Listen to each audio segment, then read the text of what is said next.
Y pues hoy es el segundo mensaje de la primera carta a Timoteo, capítulo 3, los versículos 4 y 5. Y bueno, el título del mensaje sería que gobierne bien su casa, y sería el segundo mensaje.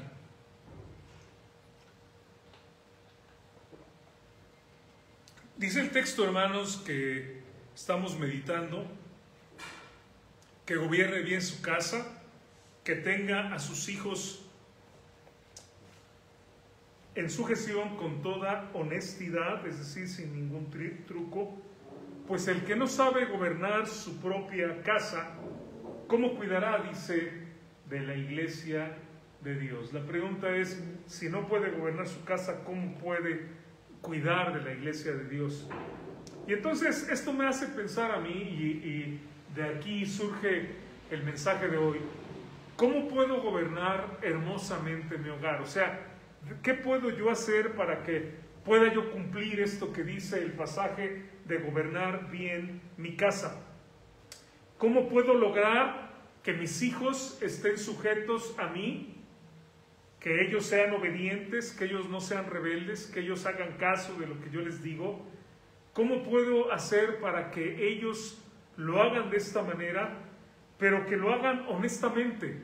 Es decir, sin que yo los tenga que forzar, es decir, sin que tengan que ser coaccionados o tengan que ser sobornados, ¿no? O sea, que yo tuviera que decir no sé, a mi hija, bueno, ya están grandes mis hijas, pero si te portas bien, te voy a dar un premio porque no quiero que me hagas quedar mal en la iglesia. Sobornos o amenazas. ¿Cómo puedo hacer para que ellos puedan sujetarse honestamente? Y como siempre, hermanos, la respuesta la encontramos en Dios. Todo el estudio que hacemos de la Biblia, hermanos, toda la predicación, toda palabra que nosotros estamos enseñando, siempre nos tiene que llevar a Dios. Siempre nos tiene que llevar a Abba, a nuestro Padre. Siempre nos tiene que llevar a Adonai, a El Shaddai, a Hashem, el Dios que nosotros hemos conocido, hermanos, a través de su palabra, a través de la palabra que Él ha inspirado. Y siempre tenemos que ir a Él, porque Él es la fuente de toda bendición y Él es el ejemplo de todo lo que nosotros debemos de hacer y cómo hacerlo bien.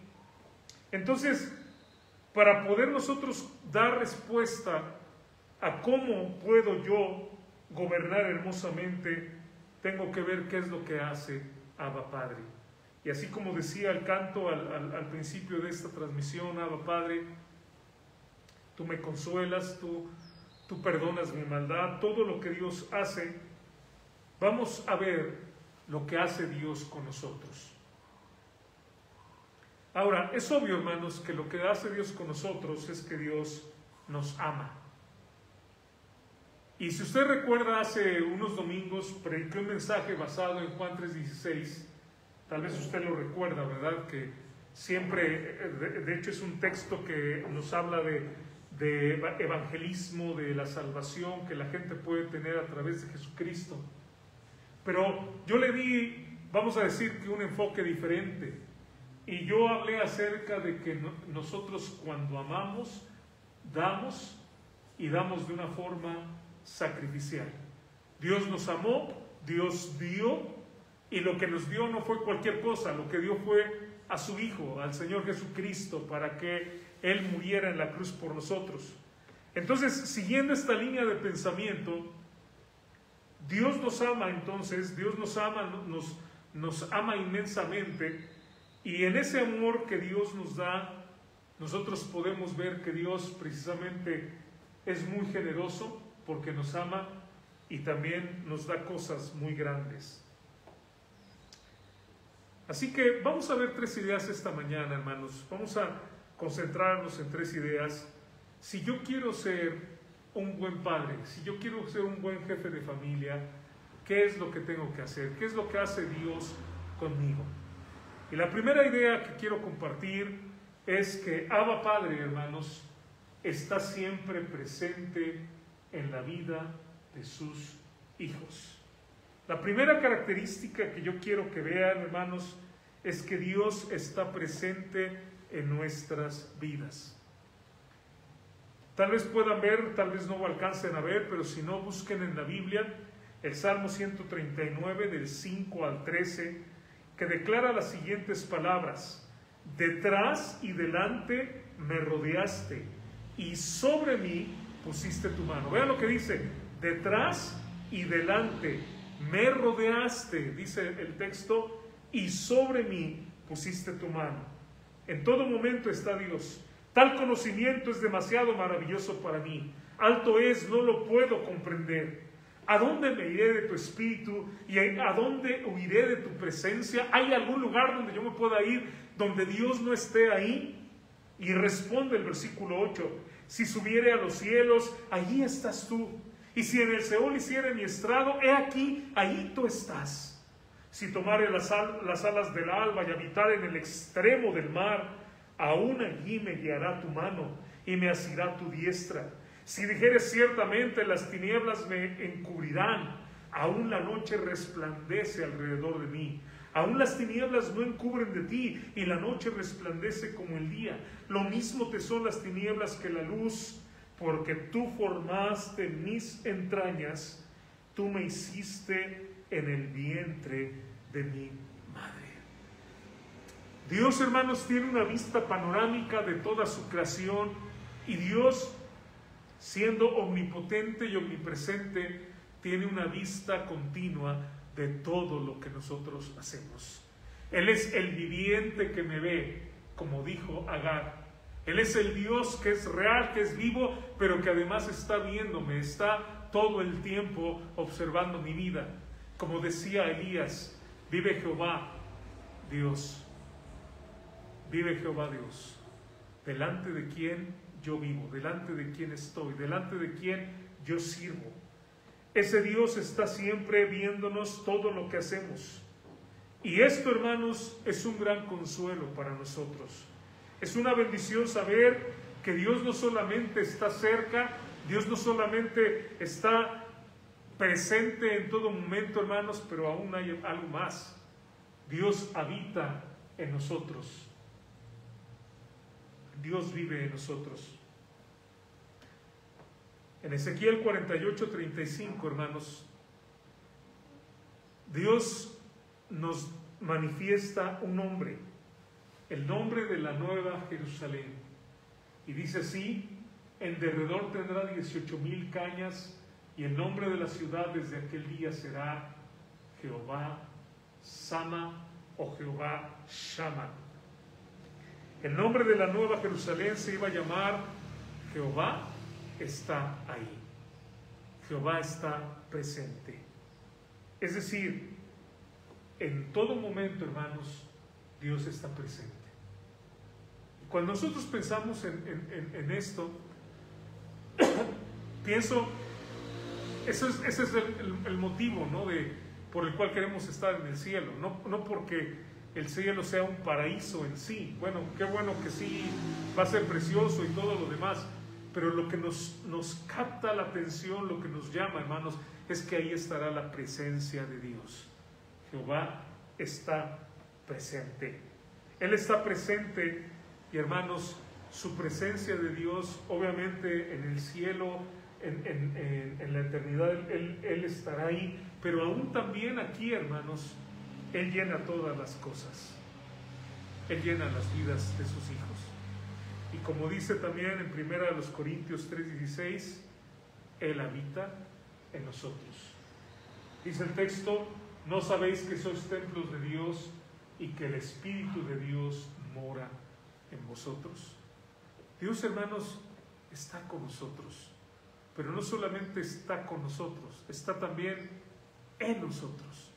Cuando nosotros invitamos a Dios a nuestra vida, cuando abrimos nuestro corazón, Él habita en nosotros. Él vive con nosotros. Y vean, Dios está ahí, Jehová Shama, Él habita en nosotros, Y luego hay un nombre que nosotros tenemos, un nombre de Dios que está repetido en varios pasajes, está en Isaías 7:14, en Mateo 1:23, y es este nombre que se le dio a Jesucristo, Emmanuel, que significa que Dios con nosotros. Emmanuel, Dios con nosotros. Y esto significa, hermanos, que de verdad la presencia de Dios está en nuestras vidas. Cuando Dios prometió que iba a ir a habitar entre los hombres, lo hizo literalmente a través de Jesucristo, pero también lo hace literalmente viviendo en nosotros y habitando en nuestros cuerpos y habitando también en nuestra iglesia como el cuerpo del Señor Jesucristo. Y esto, hermanos, debe ser lo más reconfortante para cada creyente. ¿Cuánto anhelamos la presencia de Dios? Yo pienso en diferentes momentos, hermanos, cuando alguien, por ejemplo, le da la noticia de una enfermedad grave, quiere que Dios esté con él. Cuando tenemos un hijo enfermo y decimos, Señor, ayúdame a pasar por esta situación y permite que sane. Cuando llegamos, hermanos, a una situación imposible, donde no podemos hacer nosotros nada, clamamos, Señor, ayúdame. Y es reconfortante entender y saber que Él está presente con nosotros, en medio de las pruebas, en medio de las angustias, en medio de las dificultades, en decisiones, Mari, cuando tenemos que tomar decisiones que son difíciles. Oramos y oramos y pedimos a Dios que Leo encontrara trabajo aquí y que se quedaran aquí, y era nuestro anhelo, ¿verdad? Pero las cosas suceden de una forma diferente, Dios tiene otros planes, y en estos momentos difíciles necesitamos la presencia de Dios en nuestra vida. Y lo hermoso es saber que ahí está, Él es Dios con nosotros. No es un Dios que está por otro lado, no es un Dios que está lejano, no es un Dios que quién sabe dónde anda, a lo mejor anda perdido, es un Dios que está con nosotros. Y eso, hermanos, es algo que debe motivarme a mí como padre. ¿Para qué? Para estar con mi familia, para estar con mis hijos. Es decir, la única manera de poder formar una relación que sea indisoluble es cuando nosotros, hermanos, alimentamos esa relación. A veces pensamos, no sé, cuando los bebés son chiquitos, ¿verdad? Bueno, ya cuando crezca platicaré con ella, ya cuando crezca pasaré tiempo con ella. Pero, hermanos, el tiempo, lo hemos dicho, se va así. Necesitamos cada día buscar. Y yo sé, a lo mejor lo que estoy diciendo para muchos puede decir, pero ¿cómo, hermanos? Si tengo trabajo, tengo tantas cosas que hacer, es tan difícil. Pero tenemos que buscar, hermanos, el tiempo para estar con nuestros hijos. Tenemos que estar alertas, hermanos, especialmente como padres, especialmente como varones, que nosotros, hermanos, tenemos una influencia muy poderosa en la vida de nuestros hijos. Y que si nosotros no pasamos tiempo con ellos, fíjense, estoy hablando, obviamente, padre y madre, pero estoy pensando en el varón, porque normalmente la mamá no tiene problema, ¿no? O sea, la mamá está con los chiquitos todo el tiempo, les alimenta, están en sus brazos desde que son chiquitos, pero el problema es el papá. Nosotros, hermanos, tenemos mucho poder, mucha influencia en la vida de los hijos. La presencia de un padre, hermanos, influye, fomenta, incluso fortalece la orientación sexual de sus hijos. La doctora, que es una doctora pediatra, Margaret Meeker, se llama esta doctora, ella escribe un libro, tiene un libro que se llama Padres Fuertes, Hijas Fuertes. Y ella dice en su libro que el padre es el hombre más importante en la vida de una hija. El hombre más importante, antes de que pensemos en hablar de novio, o hablar de esposo, o hablar de hijo, el hombre que va a marcar la vida de esa hija es el papá. Dice ella en su libro, lo pone de esta manera, dice, cada hija necesita un héroe, pero la buena noticia es que la hija ya ha elegido a su héroe, al héroe de su vida, y ese héroe, ¿saben quién es? Es su papá. Él es el héroe de esa pequeña. Una hija no va a poder sentirse bien consigo misma hasta que sepa que su papá está bien con ella. Este es el efecto de papá en la vida de sus hijos. Hay una entrevista, de hecho la puede buscar en YouTube, donde el doctor Henry Cloud entrevista a la doctora Margaret, o también le llaman Meg Meeker, y ella dice algo muy interesante. Dice, cuando un niño se siente conectado a sus padres, él va a ser afectuoso con los padres. O sea, fíjense, un distintivo de que hay una conexión. El hijo va a responder afectuosamente a sus padres, los va a abrazar, les va a hablar con cariño, les va a dar besos. Pero esto no es lo único. O sea, a veces uno puede pensar, bueno, si el niño me da besos, ¿qué tiene de importante? Cuando el niño es afectuoso con sus padres, o cuando la nena es afectuosa con los padres, ella va a sentir una calidez que va a hacer que su presión arterial baje. Y entonces las funciones de su cerebro estén reguladas. En otras palabras, ese niño, esa niña va a estar tranquila, va a estar equilibrada, va a estar feliz, se le va a ver contenta.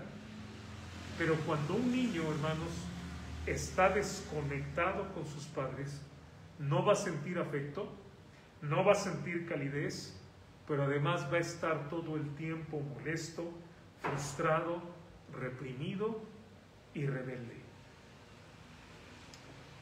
La doctora Meeker explica que en el líquido que baña el cerebro, en nuestra corteza de nuestra cabeza, nuestra corteza cerebral, hermanos, existen unos neurotransmisores que son muy importantes: norepinefrina, dopamina y serotonina. Y cuando el niño está tranquilo, está bien, está feliz, tiene un suministro abundante de estos neurotransmisores, y por lo tanto el niño va a estar tranquilo, va a estar bien. Pero el cerebro de un niño que está molesto, de un niño que está frustrado, va a ser un cerebro que está, podemos decirlo así, enfermo, un cerebro que está alterado porque no hay las cantidades suficientes, no hay las proporciones adecuadas de estos neurotransmisores. El niño entonces va a ser tal vez incapaz de dormir, va a ser incapaz de concentrarse, va a ser incapaz de aprender.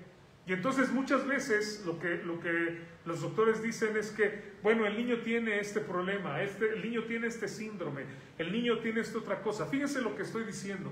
Muchas veces no es que tenga un síndrome ni que tenga un problema, es que no tiene la atención de los padres, es que los padres no pasan tiempo con él, es que el niño está por ahí solo y los padres no están con él. Pero entonces lo empiezan a diagnosticar, y lo que va a suceder, hermanos, es que este niño va a empezar a recibir medicamento, le van a empezar a dar pastillas, porque los neurotransmisores naturales del cerebro no están funcionando, porque no está recibiendo el afecto y no está recibiendo la compañía de los padres. Entonces, en sustituto de eso, le van a empezar a dar estos medicamentos. Bueno, lo que va a suceder, hermanos, es que cuando este niño crezca y ya esté acostumbrado a los medicamentos, este niño va a buscar drogas. Este niño va a buscar, ya no va a ser un niño, es un joven ya, ahora va a buscar alcohol, ahora va a buscar heroína, morfina, ahora va a buscar crack, ahora va a buscar dosis de adrenalina y se va a aventar por diferentes puentes y diferentes cosas, va a buscar sexo, en una medida desesperada de llenar esa sensación de vacío que tiene el niño. ¿El problema dónde se originó, hermanos? Se originó en los padres o en el padre que no pasó tiempo con su hijo. ¿Qué estoy diciendo? Tal vez suena muy duro, tal vez suena muy feo lo que voy a decir, pero la verdad es que muchos padres son la fuente de depresión infantil. Quien tiene la culpa en muchas ocasiones de niños que están deprimidos son en muchas ocasiones los padres. Y lamentablemente, hermanos, es algo que sería evitable si sencillamente pasáramos tiempo con nuestros hijos. De la misma forma como Abba Padre está con nosotros todo el tiempo. Tal vez, hermanos, necesitamos reorganizar nuestro horario. Tal vez necesitamos nosotros, no sé, planear. Tal vez necesitamos llegar a casa y llegar con una mentalidad de voy a trabajar, voy a platicar con ellos, voy a orar un rato con ellos, voy a cantarles, voy a leerles un pasaje de la Biblia. Pero, hermanos, tomen en cuenta que nada podemos lograr en la vida de nuestros hijos y no podemos gobernar bien nuestra casa si no tenemos tiempo con ellos. Tiempo para verlos, para observarlos, para ver cómo están, para estar con ellos. Tiempo para demostrarles amor. No podemos decirles te amo y nunca estar con ellos. ¿No? ¿Cómo le demuestro el amor a mis hijos? No podemos hacer nada, hermanos, sin tener, recordando el mensaje de hace varios domingos, sin tener que dar y tener que sacrificar. Y tal vez significa que tengo que dar tiempo, que tengo que dar esfuerzo, que tengo que hacer que me rinda el día y que tengo que sacrificar y a lo mejor desvelarme para terminar el trabajo, a lo mejor hacer lo que tenga que hacer, hermanos, pero ese hijo, esa hija, si no pasa tiempo conmigo, que soy su padre, va a tener graves problemas.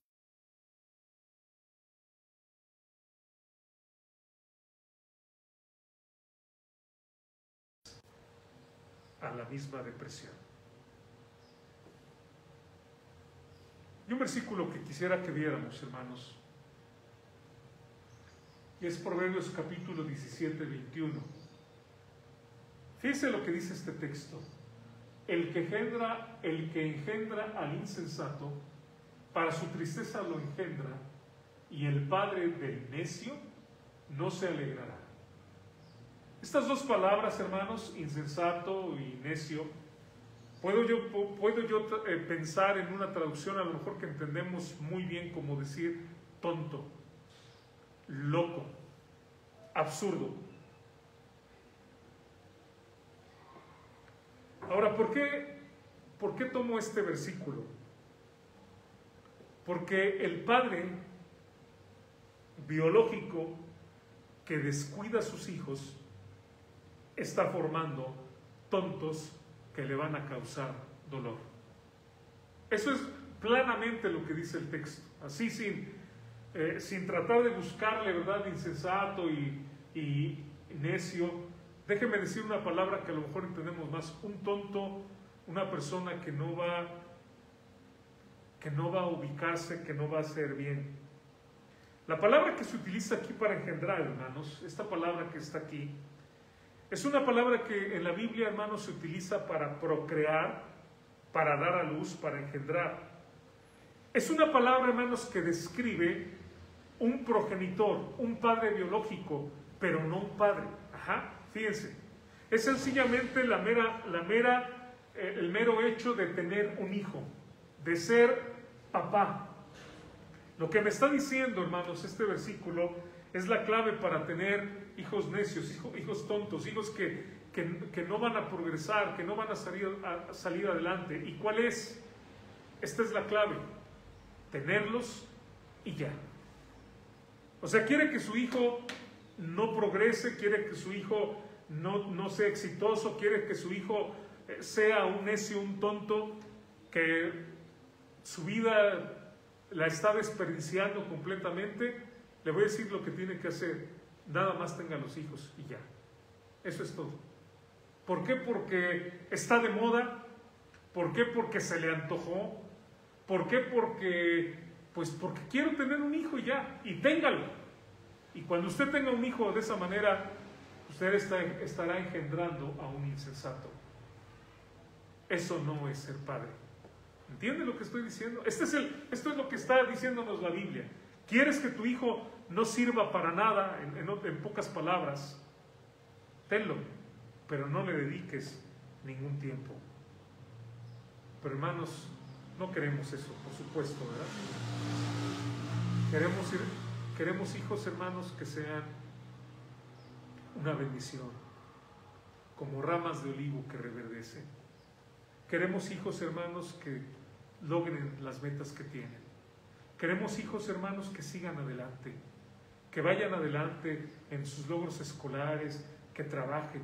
Queremos hijos que un día, hermanos, sean independientes, que un día formen una familia, que un día tengan también hijos, y como predicaba el domingo pasado, y que ese linaje espiritual lo sigan llevando a la siguiente generación y a la siguiente generación. Pero para eso, hermanos, necesitamos tiempo y necesitamos trabajar mucho con ellos. Porque, hermanos, recuerde que hay un enemigo que es como un león rugiente. Recuerde que tenemos una carne y nuestros hijos tienen una carne también que va a ser tentada y va a ser siempre motivada a lo malo. Y tenemos un mundo también, recuerde eso. Hay un mundo que no es espiritual y que nos va a dar una serie de ideas completamente absurdas, de cosas que están completamente en contra de la Biblia, herejías y cosas que están mal, con las cuales si nosotros escuchamos esas voces y hacemos caso, vamos a echar a perder completamente la vida de nuestros hijos y de nuestra familia. Trabajo y dedicación, hermanos. Abba Padre está presente en la vida de sus hijos, esté presente en la vida de ellos, haciendo lo que tenga que hacer. Segunda idea, hermanos. Abba Padre escucha a sus hijos. ¿Cuál es otra característica de nuestro Padre? Él, hermanos, escucha a sus hijos, mantiene una buena comunicación con sus hijos. El Señor Jesucristo, en Juan 11:42, hermanos, dice algo muy bonito. O sea, a mí me gusta esto que dice: yo sabía que siempre me oyes. Yo sabía que siempre me oyes. Qué hermoso sería para un hijo poder decir, o qué hermoso es para un hijo poder decir: yo sé que siempre me escuchas, papá. Yo sé que siempre me escuchas, mamá. Yo sé que cuando yo hablo contigo no estoy hablando en vano. El Señor Jesucristo sabía que cuando Él oraba al Padre, hermanos, no estaba hablando en vano. Yo sé, hermanos, y sabemos nosotros que cuando nosotros vamos en oración a nuestro Padre, y bendito el nombre de Dios, hermanos, cuando vamos en oración, Él nos escucha y Él responde cuando nosotros oramos. Pero, hermanos, ¿saben eso nuestros hijos de mí como padre, de ti como madre, de ti como padre? Él puede decir: mi padre me va a escuchar, no va a empezar a decirme una serie de cosas y no me va a dejarme hablar, y Él va a poner un oído atento a mí. Comenzamos la reunión hablando de Abba Padre, hermanos, y el Señor Jesucristo, hermanos, utiliza 165 veces en los evangelios el término Padre, Abba, Pater. Y lo utiliza, hermanos, especialmente en momentos muy, muy difíciles. Esta relación, hermanos, de padre e hijo que está en Dios, o sea, piensa en esto. Dios, en su infinita misericordia, en su infinita sabiduría, elige tener una relación de Padre, Hijo y Espíritu Santo. Él es Padre, Hijo y Espíritu Santo. Y cuando crea la familia, Dios crea la familia donde hay esposo, esposa, y hay también un hijo o unos hijos. De la misma forma como Dios, hermanos, es Padre y es Hijo, Dios también quiere tener esa relación con nosotros como sus hijos. Él toma la iniciativa, no espera que nosotros lo busquemos. Él nos está buscando todo el tiempo. Él nos está hablando todo el tiempo a través de las experiencias, a través de las cosas que vivimos, a través de gente que viene, a través de la lectura de la Biblia. Escuchamos un canto, de muchas formas, hermanos, Él se está comunicando continuamente. A veces inclusive, hermanos, Él pone en nuestro corazón o en nuestra mente, como dice su palabra, el querer como el hacer por su buena voluntad. Él entonces se comunica continuamente. No tiene que programar una cita, él continuamente lo está haciendo. Y de la misma forma, hermanos, tenemos que entender que nosotros tampoco tenemos que planear y agendar alguna cita, porque en cualquier momento podemos ir a Él. ¿Qué dice el escritor de Hebreos, hermanos? En el capítulo 4, 16 dice: acerquémonos pues confiadamente al trono de la gracia para alcanzar misericordia y hallar gracia para el oportuno socorro. ¿Qué dice? Acerquémonos a ese Dios, al trono de la gracia, en cualquier momento.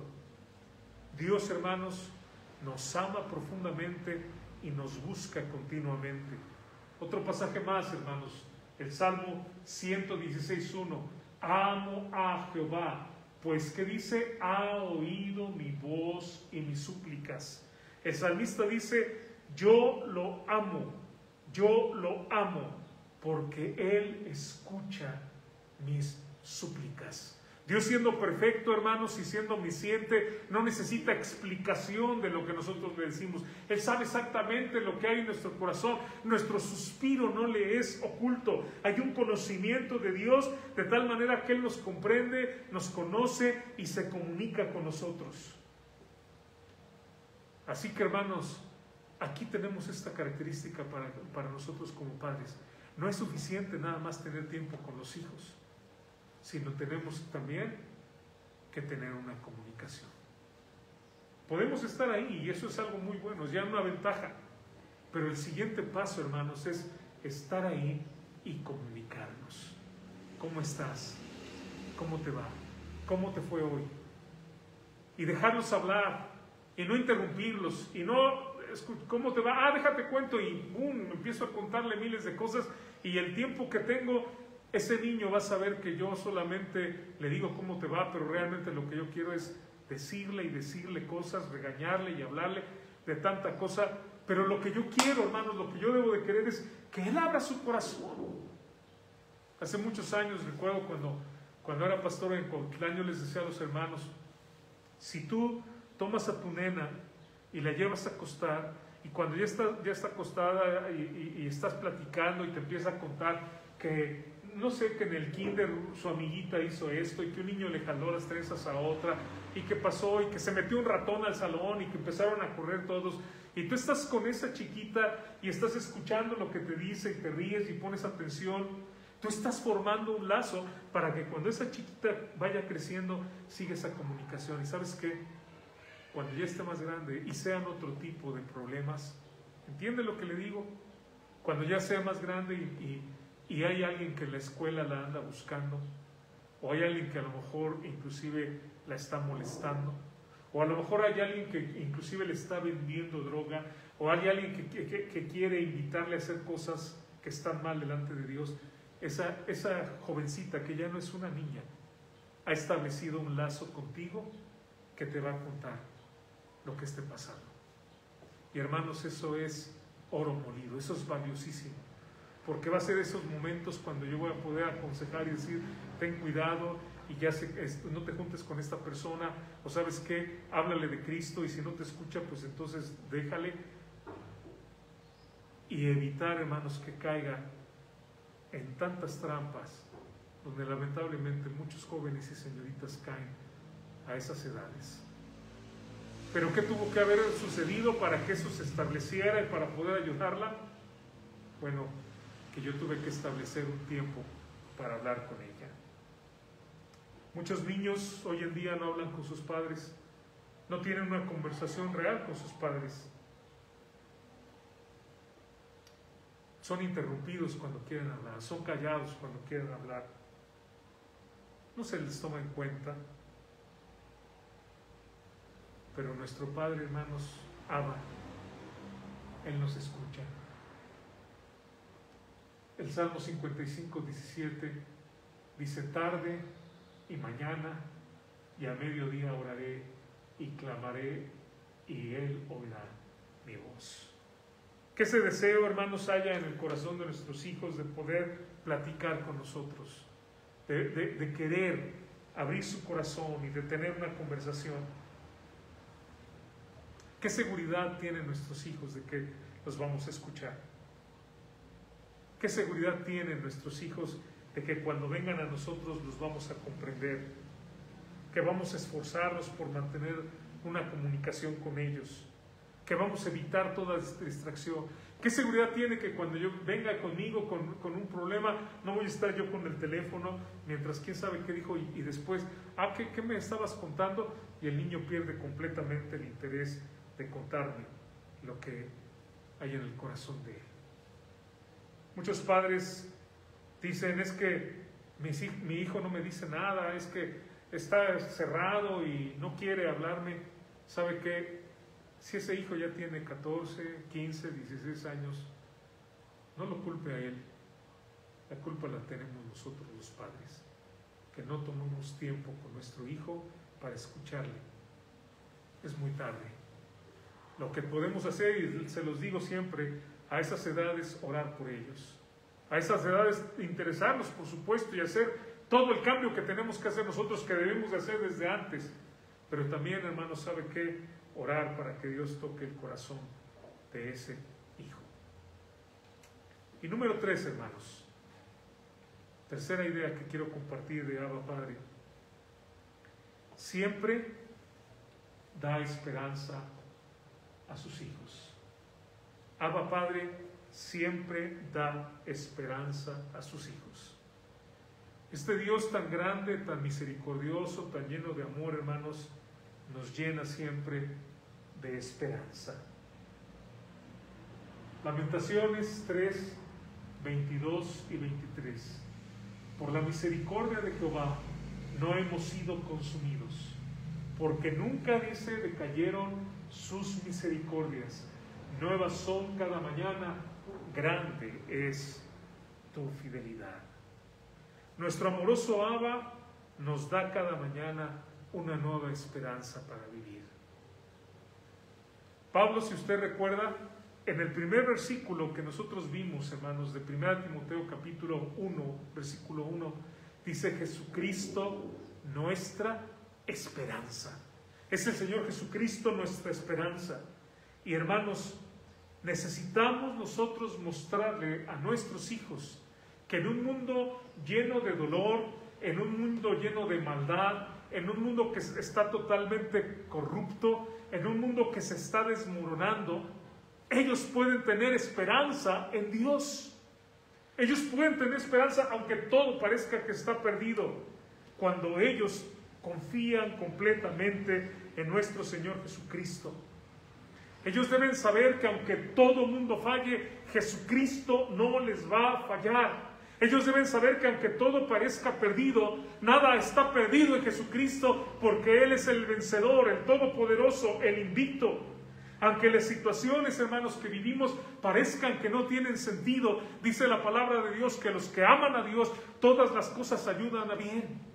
Y que ellos necesitan comprender que Dios tiene control aún de esta situación que estamos viviendo, que no entendemos, para la postre, como dice su palabra, hacer bien.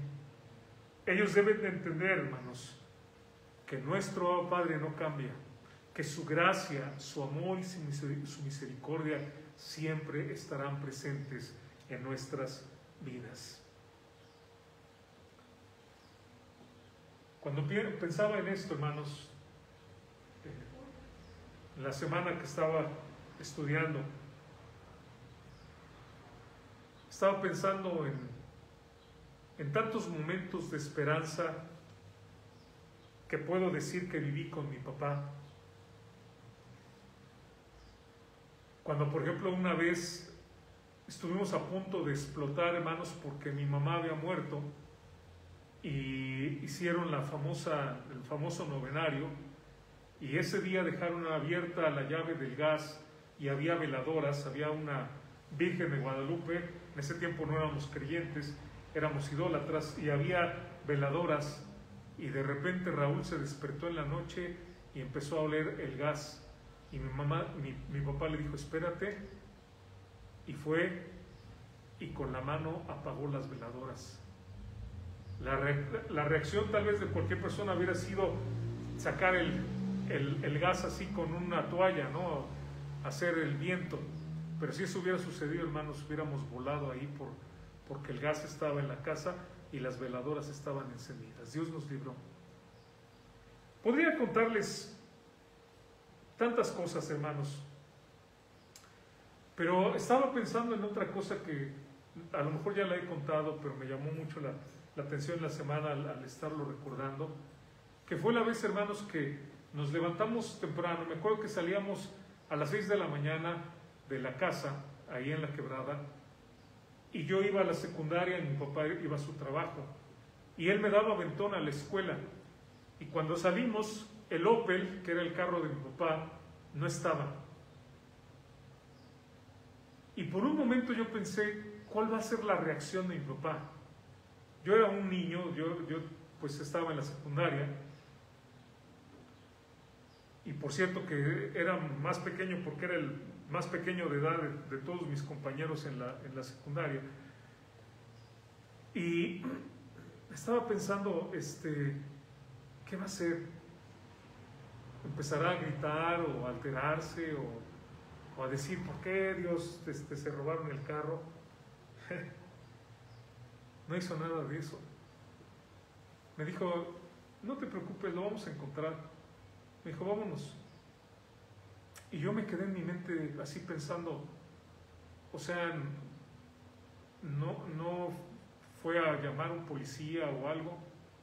Era un niño, ¿no? En mi mente yo no sabía cuál era la reacción. Pero ¿saben una cosa, hermanos? Me gustó tanto su actitud. Porque he visto gente que con menos que eso se desespera, se tira al suelo, se jala los cabellos, se pone a clamar, oh, Señor, ¿por qué? ¿Por qué me permites que esto me pase? Y el verlo con esa tranquilidad a mi papá, el verlo con esa confianza en Dios, hermanos, fue una bendición para mí. Y bueno, para terminar la historia, cuando regresó mi papá en la tarde, regresó en el carro. Y dijimos, ¿cómo, papá? ¿Qué fue lo que pasó? Mi papá le ponía unos trucos a sus carros y los ladrones pues no sabían. Entonces se lo llevaron y yo creo que se bajaron por toda la calle y todavía había más hacia abajo. Por ahí no pasamos cuando fuimos al camión. Pero cuando mi papá venía de regreso y bajó por la autopista, bajó por ese lugar y encontró que el carro estaba ahí. Yo creo que ya no lo pudieron echar a andar y lo dejaron ahí y se fueron. Y mi papá regresó con su carro a la casa el mismo día. Esperanza. Esperanza, hermanos. ¿Cómo nos ven nuestros hijos cuando hay problemas? ¿Cuál es nuestra actitud cuando hay dificultades? ¿De qué manera actuamos cuando decimos se me vino el mundo encima? Nos andamos arrastrando, empezamos a reclamarle a Dios, ¿por qué me pasa esto? O en esos momentos, hermanos, y bueno, yo les cuento eso porque fue algo genuino, fue algo completamente genuino de mi papá, no tenía que fingir ni nada así, esa fue su actitud. Y bueno, si les contara también de la vez que se nos cayó el tráiler de frente y de tantas cosas, pero algo que podía haber es esa actitud de mi papá positiva ante las circunstancias de la vida. Quiero contarles de este profesor, el profesor Kurt Richter. Y este señor hizo un experimento macabro, un experimento brutal. Y quiero contarles acerca de esto. Puso ratas, creo que fueron 34 en total, pero primero comenzó con 12 ratas que puso en tarros de cristal y después llenó esos tarros de agua.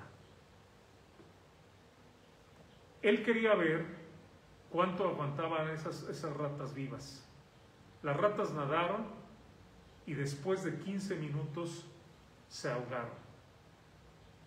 Después este señor, y con sus colaboradores, puso otras ratas en las mismas circunstancias. Pero antes de que las ratas se ahogaran, las sacaron, las secaron, les dieron descanso y después de un rato las volvieron a poner. Varias fuentes dicen que estas ratas duraron vivas no una hora, o sea, cuando uno piensa, bueno, 15 minutos fueron las primeras, tal vez estas una hora o 2 horas. Varias fuentes dicen que las ratas nadaron, hermanos, por 60 horas y que hubo una rata que nadó 81 horas. Hubo todo tipo de conclusiones, pero la que a mí me llama la atención es que estas ratas, una de las conclusiones es que estas ratas nadaron y nadaron por tanto tiempo porque tenían la esperanza de que las iban a volver a sacar. Cuando hablamos de esperanza, hermanos, estamos hablando de que es lo que nos da la fuerza para continuar. Es lo que nos da la fuerza para dar el siguiente paso. Cuando sentimos que ya no podemos, es lo que nos da la fuerza para seguir caminando.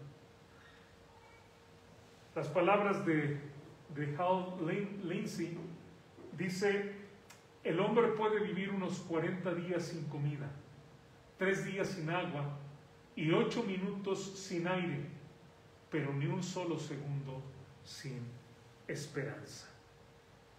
¿Qué es lo que hace Dios con nosotros, hermanos?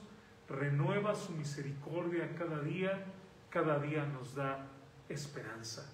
Cada día nos muestra su amor, cada día nos muestra su gracia, cada día nos muestra su cuidado y nos está dando esperanza para todas las cosas que nosotros enfrentamos día con día. Los hijos, hermanos, deben de estar llenos de esa esperanza que debemos basar, hermanos, en las promesas de Dios. ¿Por qué tenemos esperanza en este mundo? ¿Por qué, hermanos, podemos levantarnos y seguir adelante? ¿Por qué, hermanos, como creyentes jamás pensamos en el suicidio? Porque dice la palabra de Dios, todas las promesas de Dios son en Él sí y en Él amén, por medio de nosotros, para la gloria de Dios. Gloria sea a Dios. Todas las promesas de Dios que dicen son en Él sí y en Él amén. Son una realidad. De tal manera que podemos enseñar a nuestros hijos a decir, sabes que puedes confiar plenamente en Dios. Puedes confiar que Él te va a ayudar, que Él te va a sacar adelante, que Él te va a levantar, que aun si cayeres, Él te va a levantar, Él te va a dar la fuerza. Puedes confiar que esta situación tan terrible Dios la puede quitar y si no te va a dar la fuerza para cruzar a través de ello. ¿Cuántos jóvenes, hermanos, están derrotados? ¿Cuántos jóvenes no pueden dar un paso? ¿Cuántos jóvenes no pueden lograr algo en su vida y van solamente dando tumbos y no tienen ninguna esperanza? La palabra que se utiliza en Lamentaciones 3, 22 y 23, cuando dice las misericordias de Jehová, es una palabra interesante porque significa el amor fiel, el pacto de amor. Dios ha hecho un pacto de amor con nosotros y ese amor que Dios nos tiene dice, yo no te voy a dejar, yo voy a cuidarte, yo voy a estar contigo y en las peores circunstancias tú puedes confiar plenamente en mí. El verdadero creyente, hermanos, sabe que aunque las cosas se pongan horribles, Dios está con nosotros y Dios nos va a ayudar. ¿Y cuántas veces, hermanos, lo hemos visto? Hemos pasado a lo mejor por momentos económicos difíciles, por enfermedad, algunos tal vez inclusive en el lecho de la muerte, y sin embargo, hermanos, de ahí el Señor nos levanta. Las palabras, hermanos, de Habacuc son un canto, son un himno. Quisiera un día cantar este himno precioso también que escribió mi hermano Raúl, le puso música. Pero vean lo que dice Habacuc 3, 17, 19. Aunque la higuera no florezca, ni en las vides haya fruto, aunque falte el producto del olivo, y los labrados no den mantenimiento, y las ovejas sean quitadas de la majada, y no haya vacas en los corrales. Con todo, describe un panorama completamente gris, un panorama completamente oscuro, un panorama, hermanos, de desesperanza, un panorama donde no hay ni de dónde tomarse, no hay ni cómo salir adelante. Pero dice, con todo, yo me alegraré ¿qué? En Jehová, y me gozaré en el Dios de mi salvación. Jehová el Señor es mi fortaleza, el cual hace mis pies como de ciervas, y en mis alturas me hace andar. Dios sigue siendo el dueño de todo, hermanos, aunque todo esté perdido. Dios sigue siendo victorioso, aunque pensemos que estamos vencidos. Dios, hermanos, sigue teniendo el control de nuestras vidas y el control de todas las cosas, aunque parezca que la situación se salió de control. Y nosotros como padres, hermanos, debemos transmitir a nuestros hijos esa esperanza en Dios. Necesitamos, hermanos, guiar a esos hijos a confiar plenamente en el Señor para que puedan salir adelante. Como resultado, hermanos, nuestros hijos tendrán paz, nuestros hijos tendrán confianza a pesar de todos los problemas que ellos tengan que enfrentar en el mundo. Termino con 2 textos esta mañana. El primero, hermanos, está en Filipenses. Dice el versículo anterior: por nada estéis afanosos, sino sean conocidas vuestras peticiones en toda oración y ruego con acción de gracias. Y después dice: y la paz de Dios, que sobrepasa todo entendimiento, guardará vuestros corazones y vuestros pensamientos en Cristo Jesús. La paz de Dios, que sobrepasa todo entendimiento, va a guardar corazones y pensamientos en Cristo Jesús. Cuando nosotros confiamos en Él, hay esperanza. No tenemos en ningún momento por qué pensar en el suicidio,